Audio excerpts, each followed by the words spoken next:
Bismillahirrahmanirrahim. Assalamualaikum warahmatullahi wabarakatuh. Teman-teman mahasiswa syariah Prodi Hukum Keluarga Islam, pada kesempatan kali ini kita akan membahas tentang sumber hukum yang tidak disepakati atau diperselisihkan ya. Jadi kalau pertemuan kemarin itu kita sudah membahas tentang sumber hukum yang disepakati, ada 4, ada Al-Quran, Sunnah, Ijma, dan Qiyas. Maka pada kesempatan kali ini kita akan membahas tentang sumber hukum yang tidak disepakati, jadi masih diperselisihkan ya. Nanti ada istihsan, ada maslahah mursalah, ada istishab, syar'u man qoblana, mazhab sohabi, saddu dariah, dan kemudian urf.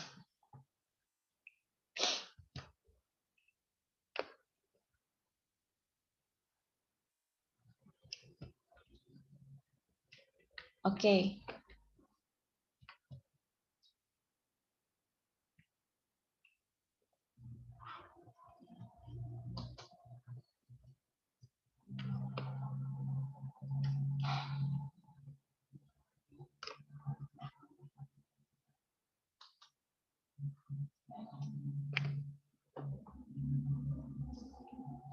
Oke, sumber hukum Islam dalam 4 madhab. Jadi ada jadi secara garis besar ya, Islam itu kan ada punya 4 madhab ya, walaupun sebenarnya memang banyak sekali madhab, tapi secara garis besar ada 4 ya, ada madhab Hanafi, ada madhab Maliki, Syafi'i, kemudian Hambali.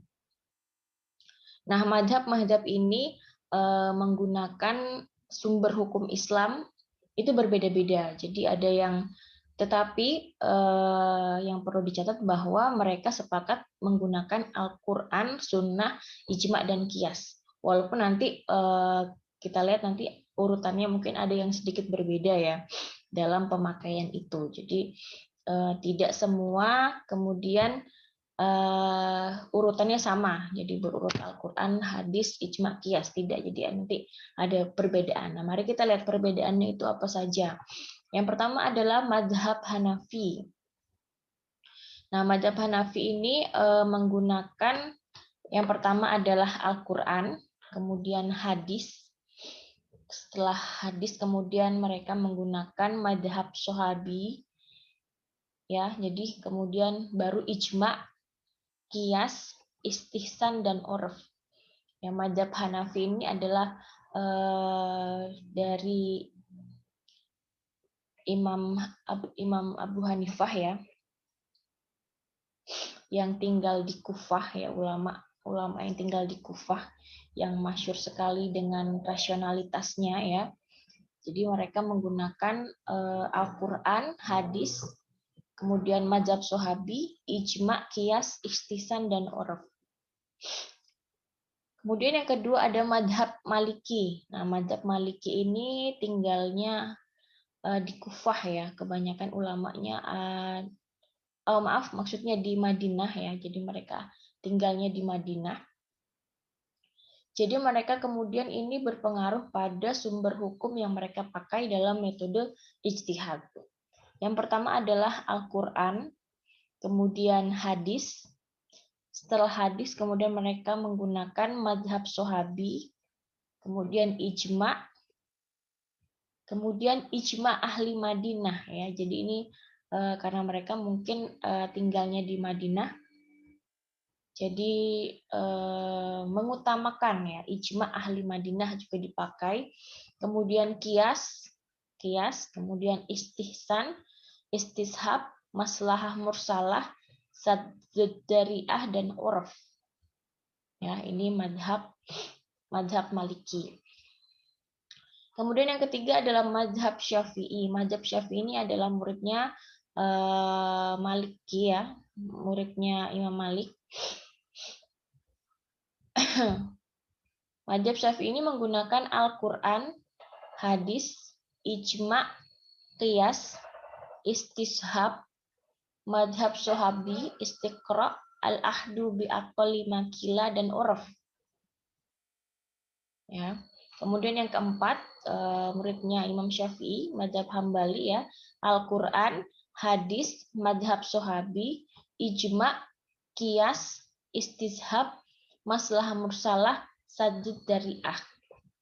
Nah, dari sini kita bisa lihat ya dari keempat mazhab ini semuanya sama-sama sepakat bahwa maksudnya semuanya menggunakan Al-Quran, hadis, ijma, dan kias dalam metode ijtihad mereka ya. Nih, sudah saya tandai dengan warna merah. Hanya saja berbeda pada urutannya ya. Pada urutannya. Kalau mazhab Hanafi, Al-Quran, hadis ya. Tetapi kalau teman-teman lihat ini ada satu persamaan ya semua dari empat mazhab ini bahwa yang pertama kali digunakan adalah Al-Quran dan hadis ya. Al-Quran dan hadis. Ini yang pertama kali ya. Jadi dua yang pertama adalah Al-Quran dan hadis. Lalu kemudian penempatan ijma dan kias itu berbeda-beda. Kalau mazhab Hanafi itu setelah hadis madhab Sohabi dulu. Begitu juga dengan madhab Maliki. Nah, kalau madhab Syafi'i ini berurutan ya Al-Quran, hadis, ijma, kias, beristishab. Jadi ya pada intinya, pada pokoknya adalah Al-Quran, hadis, ijma, dan kias ini adalah metode atau sumber hukum yang disepakati oleh keempat ulama mazhab ini. Selain itu, seperti istihsan, istishab, sadud dariah, uruf itu tidak disepakati dalam artian bahwa tidak semua ulama mazhab itu menggunakan itu sebagai metode ijtihad, ya. Oke, jadi yang akan kita bahas kali ini adalah tentang istihsan. Apa itu istihsan? Kemudian maslahah mursalah, kemudian istishab, syar'u man qoblana, madhab sohabi, sadud dariah, dan urf. Jadi ini semua adalah sumber hukum yang termasuk dalam dalil mujhir ya. Jadi bukan dalil munsyik. Kalau dalil munsyik kan kemarin kan yang berupa nakli, yang berupa nas, yang pokok, yaitu Al-Quran dan hadis. Sedangkan ini adalah termasuknya dalil muzhir sebagai perincian atau penjelasan dari dalil munsyik, atau bisa juga disebut dengan metode ijtihad. Nah, semua ini adalah metode ijtihad yang sifatnya masih diperselisihkan. Jadi ada sebagian ulama yang menggunakan ini, ada juga yang tidak menggunakan. Berbeda-beda ya. Oke. Yang pertama adalah istihsan. Istihsan dari segi etimologi atau bahasa itu adalah menganggap baik terhadap sesuatu. Jadi sesuatu itu dianggap baik begitu ya. Istihsan. Dari kata hasanayah sunu. Istihsan. Kemudian secara terminologi atau istilah, istihsan ini adalah mengalihkan hukum suatu perkara kepada hukum baru karena terdapat alasan yang lebih kuat dan lebih sesuai dengan kemaslahatan umat manusia. Jadi suatu hukum yang sudah ada nasnya itu ya, yang sudah ada nasnya itu dialihkan kepada hukum baru yang sifatnya itu lebih kuat, yang sifatnya itu lebih sesuai dengan kemaslahatan ya, kemaslahatan umat. Jadi hukumnya itu sebenarnya sudah ada di dalam nas, tetapi kemudian dialihkan. Jadi bisa yang wajib itu yang maksudnya yang haram itu kemudian bisa menjadi halal, dan halal bisa menjadi haram, bisa berubah, bisa beralih hukumnya dilihat dari segi kemaslahatan umat manusia. Ya, begitu kira-kira. Nah, kemudian ada sifat alasannya. Jadi sifat alasannya itu adalah syaratnya harus untuk menghilangkan kesulitan. Jadi hukum baru yang dialihkan dari suatu hukum yang sudah ada nasnya itu harus untuk menghilangkan kesulitan. Jadi bukan hanya berdasarkan logika dan nafsu. Ya. Contohnya misalnya membaca Al-Quran ketika haid. Untuk seorang perempuan ya, membaca Al-Quran ketika haid itu haram ya, tidak boleh ya. Tetapi kemudian beralih hukumnya jika perempuan itu membaca Al-Quran karena alasan pengajaran, misalnya sedang mengajar murid-muridnya, maka itu kemudian diperbolehkan. Ya, itu menurut mazhab Syafi'i. Jadi hukum asalnya adalah haram ya. La yaqra'u haid wal junub Quran ya. Tidak boleh tidak membaca seorang haid dan orang yang berjunub itu Al-Qur'an. Itu kan ada hukumnya di dalam nas.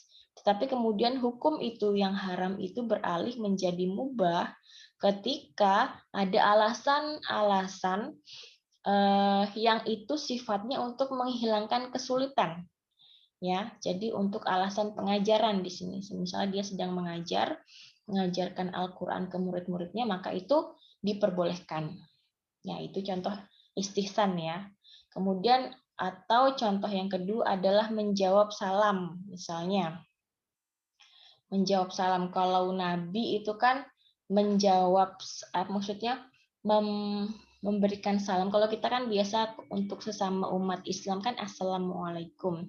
Tetapi kalau untuk yang orang selain Islam itu kan Nabi itu kan mengajarkan salamnya adalah salamun ala manit taba'al huda, begitu kan. Nah, tetapi dalam konteks misalnya kita atau misalnya saya ya mengisi seminar, kemudian audiensnya itu tidak hanya orang Islam, tetapi misalnya ada bermacam-macam agama di situ. Nah, maka kemudian boleh kemudian melakukan salam Assalamualaikum. Atau bisa juga kalau misalnya sekarang itu kan Assalamualaikum, salam sejahtera, Om Swastiastu, semuanya dimasukkan di situ ya. Karena alasan apa? Karena alasan untuk menjaga keharmonisan atau tenggang rasa untuk sesama manusia begitu ya. Nah, ini kan diperbolehkan. Jadi untuk alasan untuk menjaga keharmonisan. Oke, itu istihsan ya. Jadi pengalihan hukum suatu perkara, jadi hukum yang sudah ada hukumnya itu dialihkan karena alasan-alasan untuk menghilangkan kesukaran dan tujuannya adalah untuk kemaslahatan manusia, ke arah yang lebih baik begitu kira-kira. Istihsan ya. Atau misalnya contohnya lagi, misalnya nih ada seorang ayah ya. Ayah itu memberikan wasiat misalnya kepada anaknya untuk kemudian memimpin sekolah yang ditinggalkannya misalnya. Jadi ayahnya ini punya sekolah misalnya ya, punya sekolah misalnya sekolah SMA mungkin ya, misalnya ini ya contoh. Kemudian ayahnya ini memberikan wasiat kepada anaknya yang paling tua misalnya, anak sulungnya untuk menjadi pengasuh atau menjadi pimpinan di sekolah ini. Nah, tetapi ternyata oleh anak sulungnya ini, wasiat tersebut tidak disampaikan kepada saudara-saudaranya. Nah, jadi dia melakukan istihsan di sini. Karena apa? Karena menurutnya, jika wasiat tersebut disampaikan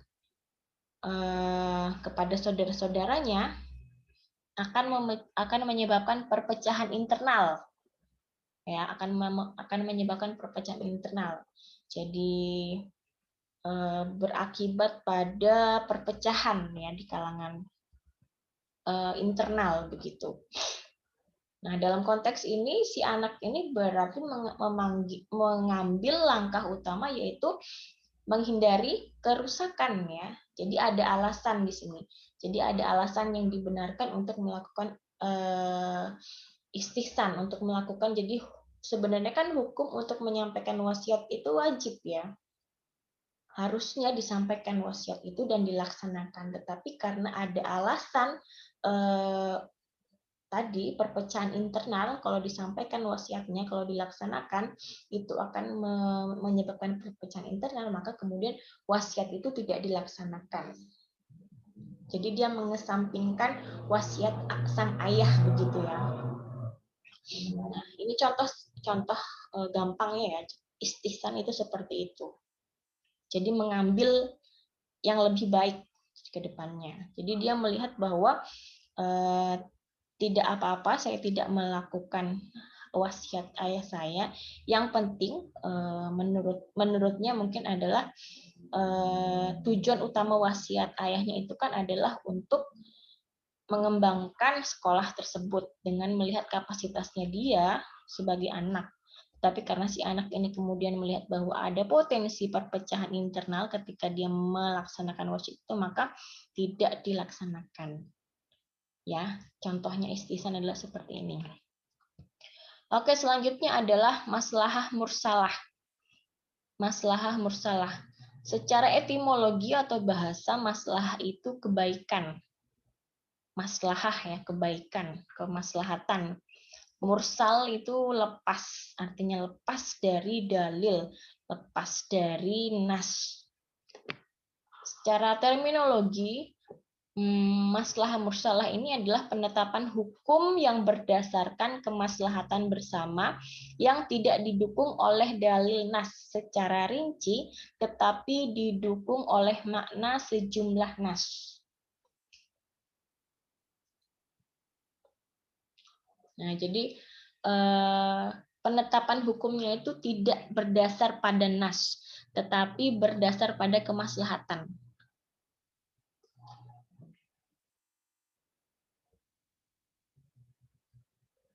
Jadi di dalam nas itu tidak ada penetapan hukumnya, itu tidak berdasarkan pada dalil ya. Tetapi walaupun begitu, walaupun tidak berdasarkan pada dalil baik itu dari Al-Qur'an dan hadis, tetapi tetap membawa spirit yang ada di dalam Al-Qur'an dan hadis tersebut. Biasanya ini nanti contohnya biasanya nanti di muamalah ya, di politik begitu ya. Tidak memakai dalil nas karena tidak ada di dalil, tapi kemudian menggunakan alasan kemaslahatan atau berdasarkan pada kemaslahatan dalam penetapan hukumnya. Nah, maslahah mursalah ini ada 3 syarat ya. Penetapan hukumnya harus berlandas pada syarat ini.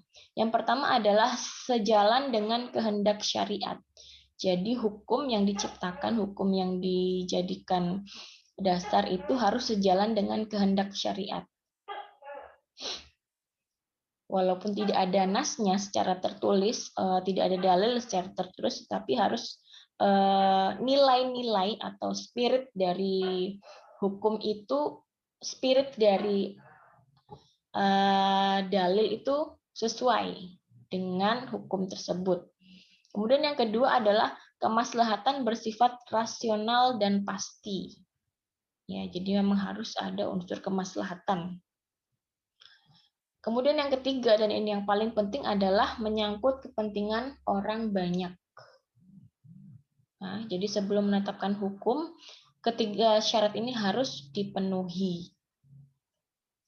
Ya, contohnya apa? Contohnya misalnya penjara ya, penjara. Penjara itu kan pada zaman Nabi itu kan tidak ada penjara ya, tidak ada hukuman penjara. Jadi kalau misalnya ada yang melakukan tindak maksiat atau kejahatan, itu kan sudah ada hukumannya. Misalnya kalau berzina itu kemudian dirajam ya, atau mencuri potong tangan itu kan sudah ada. Jadi tidak ada penjara. Tetapi kemudian pada masa khalifah itu kemudian ada penjara.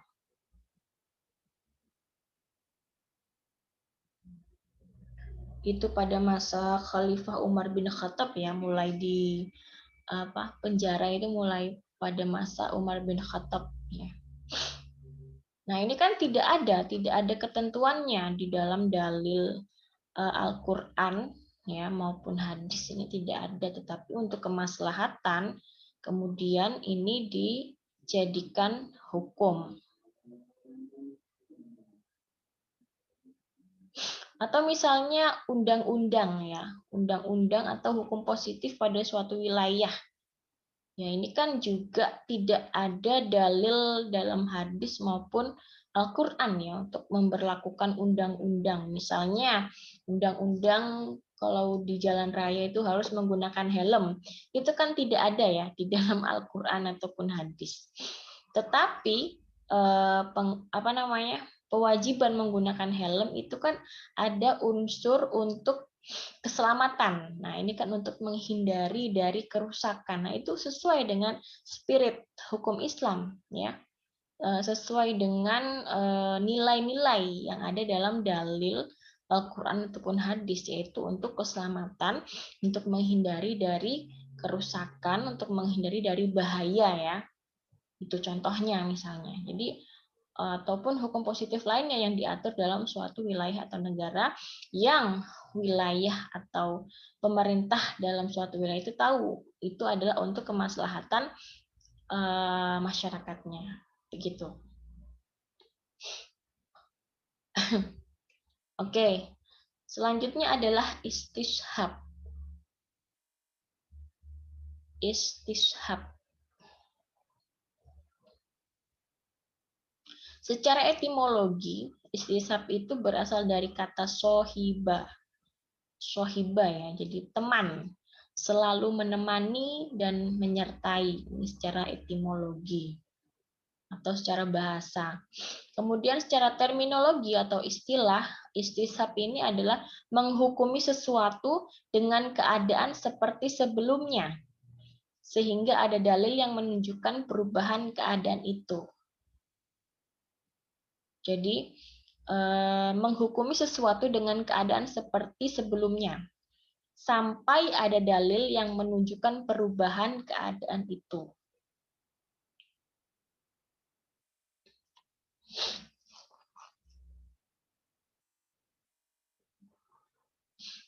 Jadi kalau misalnya ada dua keadaan yang masih ragu, nah itu dihukumi dengan keadaan seperti sebelumnya sampai ada dalil yang menunjukkan perubahan pada suatu keadaan tersebut, begitu ya. Itu adalah istishab.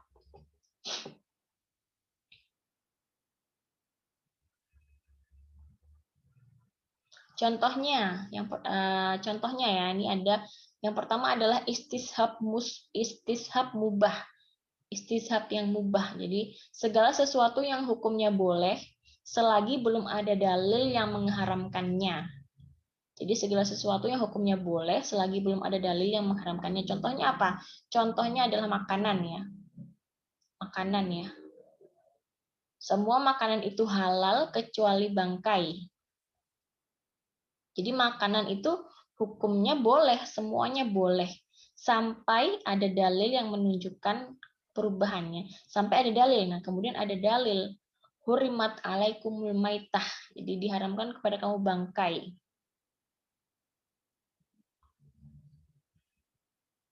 Jadi hukum asalnya adalah makanan itu halal, semua makanan adalah halal. Walladzi khalaqalakum ma fil ardi jami'an. Jadi semuanya itu halal, makanan itu boleh dimakan.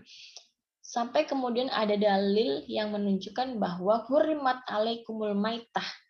Nah, diharamkan kamu makan bangkai. Nah, kemudian karena ada dalil pengharaman nas itu, maka kemudian makanan yang dilarang atau haram untuk dimakan adalah salah satunya adalah bangkai. Sebaliknya, semua yang berbahaya hukumnya haram selagi belum ada dalil yang membolehkan. Jadi ini logika terbaliknya ya. Semua yang berbahaya itu hukumnya haram selagi belum ada dalil yang membolehkan. La dororo wala diroro.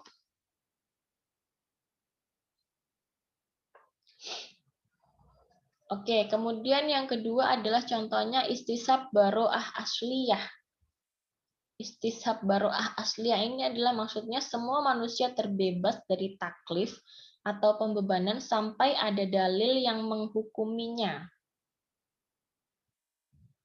Contoh misalnya tuduhan ya, ini tuduhan hutang misalnya ada seorang yang mengatakan bahwa kita berhutang, tetapi dia tidak punya bukti, tidak punya bukti tertulis, tidak punya bukti saksi, maka kemudian itu membebaskan kita dari tuduhan berhutang itu. Sama halnya dengan tuduhan pencurian. Jadi kalau misalnya ada yang mencuri, tetapi tidak bisa menghadirkan saksi, tidak ada bukti yang lain, ya, itu kemudian maka tidak bisa dihukumi bahwa dia itu mencuri. Karena itu tadi istisab baro'ah asliyah sampai ada dalil yang menghukuminya. Kalau mencuri itu kan harus ada 2 saksi ya. Harus ada 2 saksi dan saksinya itu tidak boleh dari kerabat dekat. Jadi ada cerita dahulu di masa sahabat Khalifah Ali bin Abi Thalib. Jadi Ali ini kehilangan baju perang ya waktu itu. Kehilangan baju perang yang itu dia tahu diambil oleh orang Yahudi tetangganya sendiri. Nah, ketika bajunya itu sedang dijemur ya di depan rumah, Ali kemudian mengetahui bahwa ini adalah bajunya. Kemudian bertanya Ali, ini baju saya. Tetapi kata orang Yahudi itu, mana buktinya kalau ini bajumu? Ini bukan bajumu, begitu. Dia mengelak ya, mengelak tuduhan itu. Baik, kemudian ayo kita ke persidangan. Nah, di persidangan kemudian dituntut untuk menghadirkan saksi bahwa ini adalah baju Ali. Jadi siapa yang bersaksi bahwa ini adalah baju Ali. Ali menghadirkan, jadi Khalifah Ali juga menghadirkan 2 orang saksi itu. Tetapi sayangnya salah satu saksinya adalah anaknya sendiri ya, Hasan. Jadi tidak sah pembuktian itu. Maka kemudian tidak bisa dituduh dengan tuduhan mencuri ya orang Yahudi ini. Jadi semua manusia terbebas dari taklif sampai ada dalil yang menghukuminya. Sampai ada bukti ya.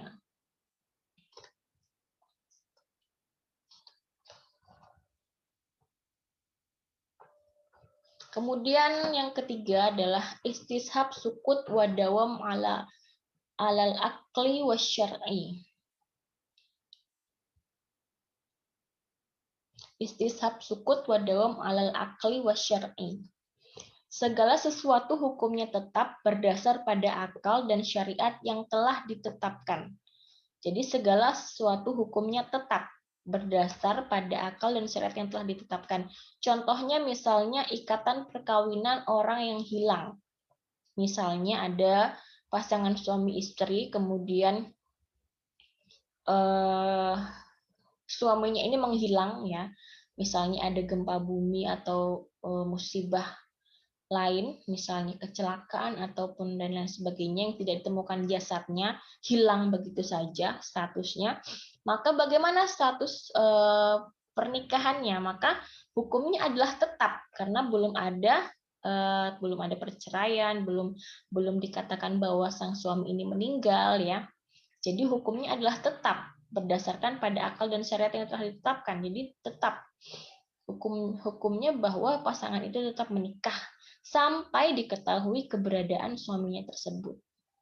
Jadi ini juga implikasi hukumnya adalah nanti misalnya itu sampai bertahun-tahun ya, misalnya sampai 10 tahun tapi juga tetap tidak ditemukan, maka belum bisa diputus itu. Misalnya ada harta waris misalnya yang banyak, itu belum bisa dibagi-bagikan karena belum ada ketetapan bahwa sang suami ini meninggal. Jadi harus ada ketetapan dulu.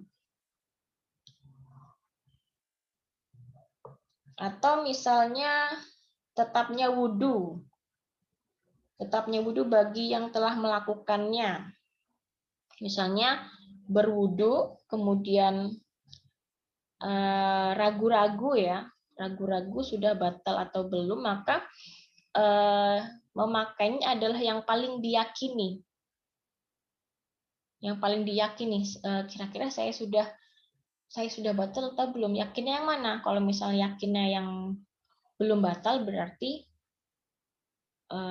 dipakainya yang belum batal, jadi masih punya wudhu. Tetapnya hukum wudhu ya.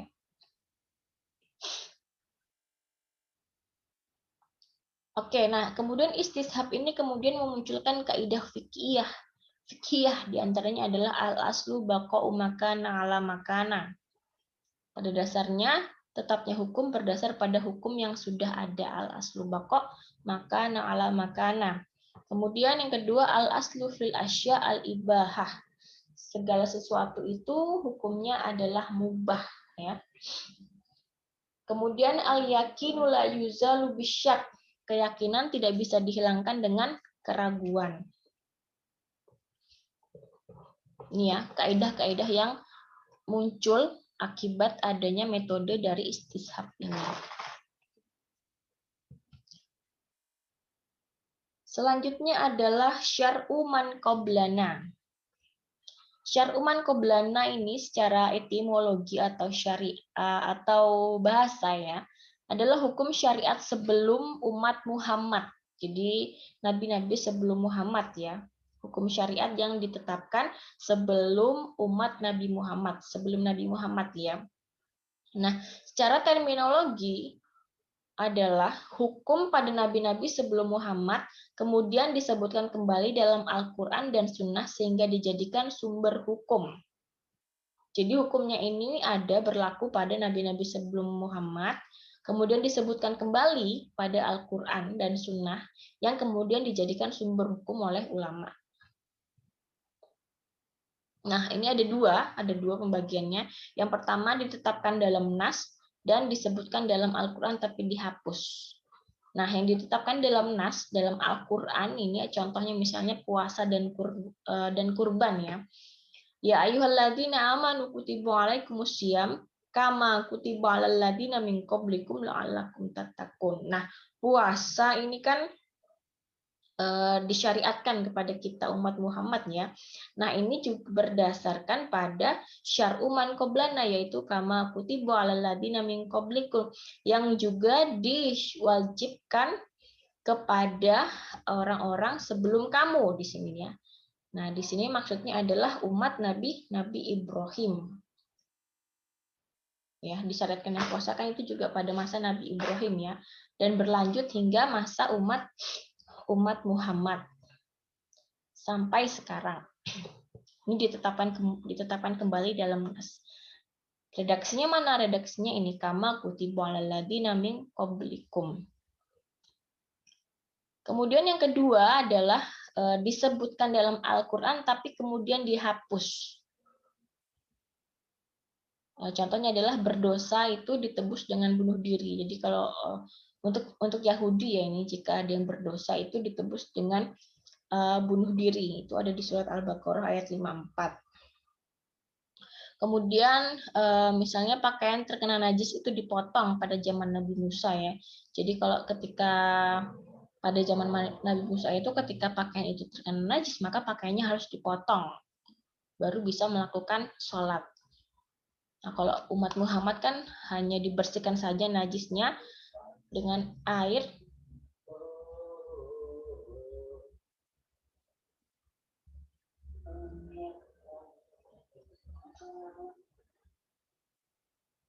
Dibersihkan saja najisnya dengan air ya, sampai hilang bau dan rasanya, maka sudah sah dipakai sholat.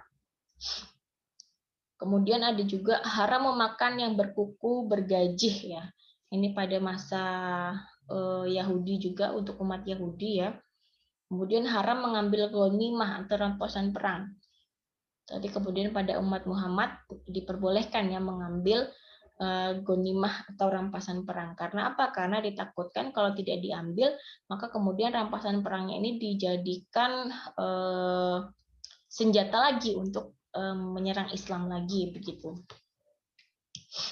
Oke, selanjutnya madhab Sohabi. Secara etimologi madhab itu adalah aliran. Sohabi adalah sahabat. Madhab Sohabi ini juga biasa dikenal juga dengan qaul Sohabi. Madhab Sohabi sama saja ya. Jadi siapa itu sahabat? Maaf, kita ke terminologi dulu ya. Terminologinya adalah perkataan seorang sahabat Rasulullah mengenai masalah yang tidak ada dalam Al-Quran dan hadis dan dijadikan sumber hukum. Jadi ini adalah qaul-qaul sahabat yang kemudian dijadikan sumber hukum oleh para ulama mazhab. Nah, kemudian di sini ada pertanyaan siapa itu sahabat? Nah, menurut ulama usul fiqh, sahabat itu adalah semua yang bertemu Nabi dan beriman kepadanya dan bersama beliau dalam waktu yang lama. Nah, di sini titik tekannya adalah bersama beliau dalam waktu yang lama. Ini menurut ulama usul fiqh. Karena nanti berbeda menurut ulama hadis ya. Kalau ulama hadis itu semua yang bertemu Nabi dan beriman kepadanya. Tidak perlu bersama dalam waktu yang lama kalau ulama hadis. Tapi kalau menurut ulama fikih harus bersama beliau dalam waktu yang lama. Contohnya mazhab Suhabi apa? Contohnya adalah misalnya sholat tarawih berjamaah. Ya, ini ketika sahabat Umar ini kan yang membuat sholat tarawih menjadi berjamaah. Padahal sebelumnya ketika zamannya Nabi Muhammad itu sholat tarawih tidak dilakukan berjamaah, tetapi sendiri-sendiri di rumah. Tapi kemudian sahabat Umar beristihad bahwa tidak mengapa melakukan sholat tarawih berjamaah untuk merekatkan umat. Jadi begitu ya di bulan Ramadan. Dan itu kemudian dijadikan hukum, sumber hukum. Kemudian yang kedua adalah contohnya misalnya ketika menggaji sahabat negara. Ini maksudnya pejabat ya. Pejabat ini maksudnya. Menggaji pejabat negara atau khalifah. Ya, ini pada masanya Abu Bakar. Jadi pada waktu itu ketika Abu Bakar diangkat menjadi khalifah, itu Abu Bakar masih bekerja ya, masih berdagang waktu itu. Karena apa? Karena memang kan untuk mencukupi kebutuhannya beliau harus bekerja, harus berdagang. Nah, kemudian masalah kenegaraan itu terbengkalai karena beliau juga berdagang. Maka kemudian sahabat yang lain mengatakan bahwa sudahlah tidak usah berdagang karena kamu menjadi khalifah ini akan digaji oleh negara. Begitu. Kemudian ada pejabat negara itu digaji seperti itu. Ini dijadikan hukum. Nah, mazhab Syafi'i mengatakan bahwa banyaknya perbedaan pendapat di kalangan sahabat itu sehingga tidak bisa dijadikan sumber hukum secara mutlak. Jadi kalau sahabi atau mazhab sahabi, menurut mazhab Syafi'i ini tidak bisa dijadikan sumber hukum secara mutlak. Karena apa? Karena banyak sekali perbedaan pendapat di kalangan sahabat. Nah, itu menurut Syafi'i. Tapi selain mazhab Syafi'i, mazhab sahabi ini bisa dijadikan sumber hukum secara mutlak. Jadi kalau ada qaul sahabi itu bisa dijadikan sumber hukum. Oke, selanjutnya adalah sadud dzari'ah. Secara etimologi, sad itu adalah menutup. Dzari'ah itu jalan.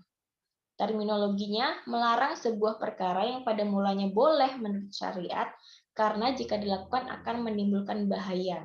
Jadi suatu perkara itu sebenarnya boleh, tapi kemudian dilarang untuk mencegah pada bahaya. Saddud dzari'ah, menutup jalan bahaya, begitu ya kira-kira. Jadi pada asalnya itu adalah boleh, suatu perkara itu boleh, tetapi kemudian dilarang karena untuk mencegah dari bahaya. Contoh misalnya bertetangga di lingkungan maksiat. Nah, bertetangga itu kan boleh ya, sama dengan siapapun itu boleh. Tapi karena itu di lingkungan maksiat, dikhawatirkan nanti akan terikut ke jalan maksiat, nah maka kemudian tidak diperbolehkan. Makruh ya. Atau misalnya menanam kebun anggur. Kebun anggur. Ini kan anggur ini kan sebenarnya tidak apa-apa ya, halal ya. Tapi jika dilakukan menanam dalam jumlah besar, kebun yang besar, itu kemudian ditakutkan dijadikan minuman yang memabukkan. Begitu. Kemudian misalnya memaki sesembahan agama lain. Nah, ini malah sudah ada di dalam nas Al-Qur'an ya. Kita tidak boleh memaki sesembahan agama lain. Karena apa? Karena ditakutkan yang kita maki itu kemudian juga memaki agama kita, begitu. Atau misalnya menikahi perempuan ahli kitab. Menikahi perempuan ahli kitab itu kan sebenarnya boleh ya. Sebenarnya boleh. Dalam nas itu kan sudah ada ya, sudah tertulis di situ bahwa menikahi perempuan ahli kitab itu boleh. Ahli kitab itu apa? Ahli kitab itu contohnya misalnya orang-orang Nasrani, orang-orang Yahudi ya. Bukan, kemudian kalau tidak termasuk yang Hindu, Buddha itu tidak termasuk ya. Kalau dalam konteks Indonesia mungkin orang Kristen itu, orang Nasrani itu boleh dinikahi. Tapi kemudian MUI mengharamkan atas dasar satu dariah ini untuk mencegah dari bahaya. Nanti ditakutkan ketika istrinya ini melahirkan anak, nanti anaknya ikut ke istrinya, ikut agama istrinya, karena biasanya anak itu lebih dekat dengan ibunya. Nah, kemudian MUI, Majelis Ulama Indonesia, kemudian mengharamkan atas dasar ini, satu dariah ini. Ya, jadi paham ya. Jadi suatu perkara yang sebenarnya itu boleh, tapi kemudian dilarang karena alasan bahaya. Jadi untuk mencegah bahaya. Oke, selanjutnya adalah urf. Urf. Secara etimologi, urf itu adalah adat ya. Adat atau kebiasaan. Secara terminologi adalah suatu keadaan, ucapan, perbuatan, atau ketentuan yang telah dikenal manusia dan telah menjadi tradisi untuk melaksanakannya atau meninggalkannya. Jadi, semua perbuatan, ucapan yang sudah dilakukan terus-menerus oleh suatu masyarakat dan menjadi tradisi, itu urf. Nah, urf ini kemudian dibagi menjadi dua ya. Ada urf sahih, ada urf fasid. Uruf sahih itu biasa dilakukan manusia dan tidak bertentangan dengan dalil. Ini sahih ya. Jadi karena dia tidak bertentangan dengan dalil. Contohnya apa? Contohnya jual beli online atau jual beli di swalayan itu ya. Itu kan kebiasaan. Kalau sekarang itu kan kalau dulu kan jual beli itu kan harus ketemu orangnya, harus ada barangnya, harus ada akadnya. Nah, kalau sekarang kan sudah jadi tradisi kalau kita belanja ya online atau swalayan, ambil barangnya saja kemudian langsung dibayar di kasir begitu. Itu tidak bertentangan dengan dalil. Atau misalnya tradisi nyumbang ketika pernikahan. Nah, itu kan tidak ada hukumnya ya di dalam dalil nas itu, dalam teks itu tidak ada hukumnya, tapi kemudian itu dilakukan oleh orang-orang tradisi nyumbang di Jawa ya untuk pernikahan. Misalnya nyumbang, kita datang pernikahan nyumbang sekian. Nah, maka kemudian ketika gantian yang didatangi itu kemudian menjadi tamu, biasanya nanti dikembalikan itu jumlahnya yang sekian itu dikembalikan. Nah, itu kan tradisi di kalangan orang Jawa. Nah, itu tidak apa-apa karena tidak bertentangan dengan dalil. Atau misalnya kufu dalam pernikahan. Ini kan juga tidak ada ya ketentuannya dalam ini. Kemudian kesetaraan dalam pernikahan itu kemudian menjadi suatu kebiasaan yang harus dipenuhi dalam sebuah pernikahan. Nah, uruf ini kemudian memunculkan kaidah yaitu al-adah muhakkamah. Adat itu menjadi hukum jika itu tidak bertentangan dengan dalil. Kemudian yang kedua adalah uruf fasid. Uruf fasid ini biasa dilakukan tapi bertentangan dengan dalil atau dengan spirit yang ada dalam Al-Quran dan hadis. Contohnya misalnya hiburan mengumbar aurat saat pesta.